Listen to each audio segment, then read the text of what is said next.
돌싱 카페에 가입한 한 여성, 사진과 함께 자기소개서를 올렸습니다. 한 남성이 관심을 보이며 댓글을 다는데요. 그런데 이 남성, 여성이 잘 아는 사람입니다. 과연 이 두 사람 사이에 어떤 사연이 숨겨져 있는 걸까요? 자, 교수님. 네, 오늘 제보자는 50대 여성인데요. 남편은 정말 24시간이 모자랄 정도로 바쁜 분이라고 전했습니다. 아침 일찍 회사에 나가서 밤 늦게 왔고요. 주말에도 일을 나갔고요. 가끔 집에서 쉬는 날에는 잠만 자거나 너무 피곤하다면서 누워있기만 했습니다.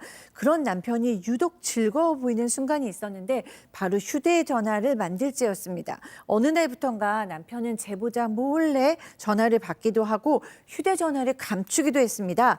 궁금해졌어요. 그래서 휴대전화를 한번 확인해 봐야겠다 싶어서 몰래 확인하려고 했으나 비밀번호가 걸려 있어서 확인할 수가 없었습니다. 자, 그래서 차에 블랙박스를. 네, 블랙박스를 확인해 보니까 이 남편이 차 안에서 통화를 하면서 번개에서 누가 제일 술 많이 마셨어? 아, 걔 내가 호감 있는 애니까 잘 좀 챙겨줘. 이런 말을 하더랍니다. 너무 수상하잖아요. 결국 제보자 판도라의 상자를 열게 되는데요. 평소에 남편의 휴대전화로 게임을 하던 이 딸에게 비밀번호를 물어서 휴대전화를 봅니다. 자, 통화 내역과 메시지를 살펴보니까 일단 남자 이름이 가득한 거예요. 직접 확인을 해보니까 실제로 모두 남자가 맞았다고 해요.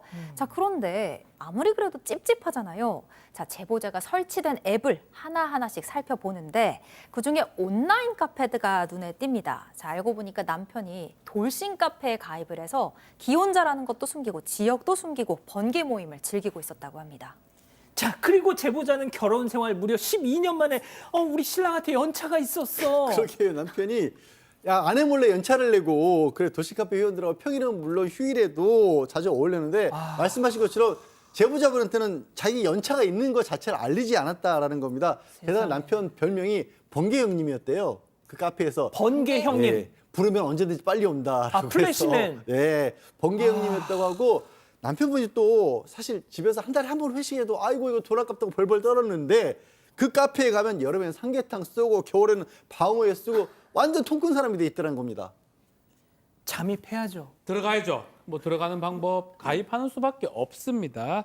제보자 돌싱 카페에 가입하고 등업을 해야지만 글도 쓰고 글도 읽을 수 있기 때문에 사진을 또 올려야 됩니다. 사진은 좀 실루엣 좀 보이게 드러나는 사진. 또 그리고 자기소개를 하는데 나이를 조금 올려서 씁니다. 근데 문제가 생겼어요. 이렇게 가입을 하자마자 띵동 댓글이 달려요. 설마? 남편입니다. 아이고 누님, 아이고 실루엣만 봐도 가슴이 뜨근뜨근하네요. 아내인지도 모르고 좋다고 저렇게 작업을 걸어왔고요. 남편이 종종 계속 누님 밥은 드셨어요? 오늘은 럭키데이 이런 댓글 남기면서 아내한테 작업을 걸었던 것 같습니다. 돌싱 카페에 직접 가입해서 뒷모습 실루엣만 딱 사진을 올려놨더니 세상에 바로 옆에 앉은 남편이 작업을 걸어왔다. 이게 무슨 말입니까 도대체? 말도 안 되죠. 일단 막 속에 열불이 터지는데도 일단 참고 겉으로 아무렇지 않은 척하면서 남편이 활동하는 돌싱 카페를 계속 지켜봤습니다. 근데 정말 제보자가 가장 속상했던 건 남편이랑 단둘이 밥을 먹고 있는데도 남편이 휴대전화에서 눈을 떼지 않고 손을 떼지 않는 거예요.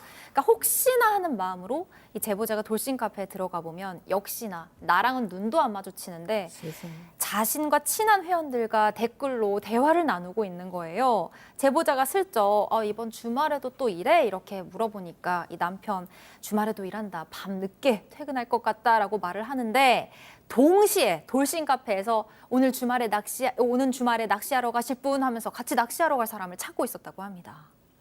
자, 양 변호사님이 결국 남편한테 너 이거 뭐야?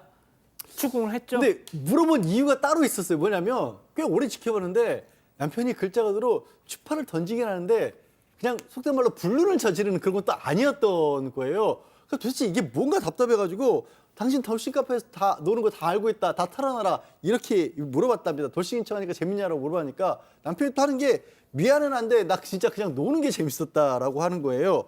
그래서 이 제보자분이 아니 어쨌든 다른 여자들한테 추파 던진 거 맞지 않느냐라고 하니까 사실 처음엔 그럴 생각으로 들어간 건 맞는데 간이 작아서 바람은 못 피우고 그냥 친한 사람들과 노는 게 재밌다 이러더랍니다.